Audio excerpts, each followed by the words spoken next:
Hey guys, in this quick video I'll be telling you how you can set an alarm on Alexa in 30 seconds.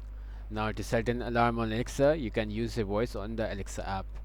Now use your voice and say set an alarm for 10:30 a.m. tomorrow. You can also set a recurring alarm by saying set an alarm for 7 a.m. every Monday. Or you can also use another way. What you can do is you can open the Alexa app, then tap the three horizontal lines, then tap alarms and timers, then tap add alarm. Now enter the alarm's time, device, repeat settings, date and sound, then tap save.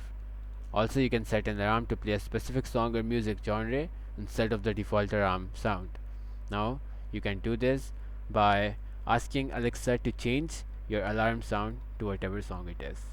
That's basically it. And if you want the alarm to stop, you can say Alexa stop to turn it off, or Alexa snooze to postpone it for 9 minutes. That's it for today's video. Thank you for watching.